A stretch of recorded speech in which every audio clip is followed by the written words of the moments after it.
প্রিয় BA fourth সেমিস্টারের ছাত্রছাত্রীরা, আজকে আমি যে বিষয় নিয়ে আলোচনা করব সেটি হচ্ছে তোমাদের যে ইলেকটিভ বেঙ্গলি রয়েছে CC4 বা GE4, সেই ইলেকটিভ বেঙ্গলি সাধারণ বাংলা থেকে আমি তোমাদের আজকে গুরুত্বপূর্ণ 15টি ছোট প্রশ্ন এবং উত্তর নিয়ে আলোচনা করব।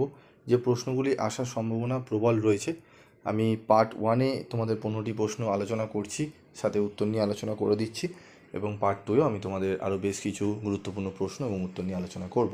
এবং তোমাদের স্টাডি মেটেরিয়াল যারা সংগ্রহ করতে চাইছো তারা সংগ্রহ করে নিতে পারো। তোমাদের স্টাডি মেটেরিয়াল তোমরা সংগ্রহ করার জন্য তোমরা যোগাযোগ করো। তো দেখো, সম্পূর্ণ পূর্ণবাক্যে উত্তর দাও। মান 1, তোমাদের 1 নম্বরে 15টি প্রশ্ন আসবে। সেখানে কি কি প্রশ্ন আসতে পারে সেগুলো নিয়ে একটু আলোচনা করব। তো প্রথম প্রশ্ন দেখো, পল্লী সমাজ উপন্যাসটি কত সালে রচিত হয়? উত্তরগুলো তোমরা দেখে নাও, ইয়েলো কালার মার্ক করা রয়েছে। বেনি ঘোষালের পরিচয় দাও। রমা জিজ্ঞাসা করিল, তখন বাড়িতে কি কেউ ছিল না? রমা কাকে জিজ্ঞাসা করেছিল? রমা বিশ্বেশ্বরীকে উক্ত কথাটি জিজ্ঞাসা করেছিল। বুড়ো একটুখানি হাসিয়া কহিল, আর বুকের পাটা। বুড়োর পরিচয় দাও। বুড়ো হলেন পল্লী সমাজ উপন্যাসের এক বিশেষ চরিত্র, সনাতন হাজরা।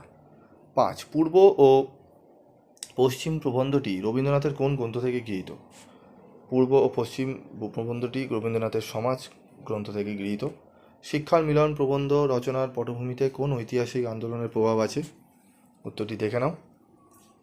মেঘদূত প্রবন্ধে বৈষ্ণব কবির পদের উল্লেখ আছে। কোন কবি, কোন পথ? তো দেখে নাও। গীত গোবিন্দ ও কুমার সম্ভব এর মধ্যে কোনটি অধিকতর মিষ্টি বলে রবীন্দ্রনাথ মনে করতেন বা করেছেন? কুমার সম্ভব কাব্যটিকে অধিকতর মিষ্টি বলে মনে করেছেন। একবার তকত্ব কিয়া ফেলে দেখো না রে। ঠিক আছে, এখানে দেখো ভুকিয়া শব্দের অর্থ কী?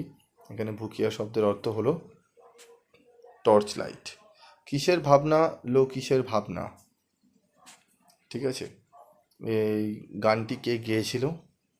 কমল কুমার মজুমদার রচিত মতিলাল পাদুরী গল্পে এই গানটি গেয়েছিল বদন হিজড়ে। রেখা হাসলো, তোমায় চান্স দিচ্ছি। রেখা কাকে চান্স দিতে চেয়েছিল?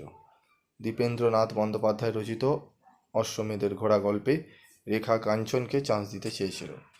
এইভাবে হাঁটলে পথেই বৃষ্টি নামবে, অন্তর্নিহিত অর্থ লেখো। আশাপূর্ণা দেবী রচিত ছিন্নমস্তা গল্পে মা জয়াবতী পুত্র বিমলেন্দু পুত্রবধূ প্রতিভা, এই 3 জনের দ্বন্দ্বের কথা বলা হয়েছে। এই দ্বন্দ্বের ফলে সংসার মাঝপথেই ভেঙে যাবে। মাচা হইতে বাহির হইয়া দুলিতেছে দুপুষ্ট নধর, প্রবর্ধমান জীবনের লাবণ্যে ভরপুর। কি বিষয়ে এই কথাগুলো বলা হয়েছে?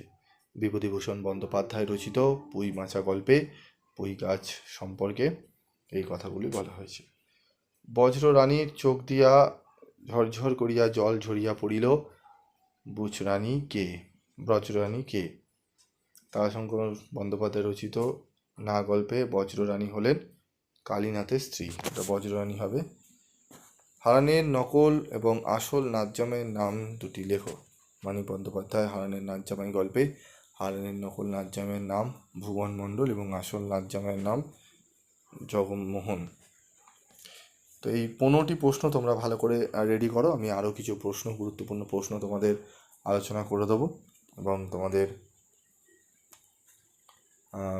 এই প্রশ্নগুলো ভালো করে রেডি করো। আমি তোমাদের কিছু বড় প্রশ্নের সাজেশন বলে দেবো, যে প্রশ্নগুলো করলে আশা করি তোমরা অনেকটাই উপকৃত হবে।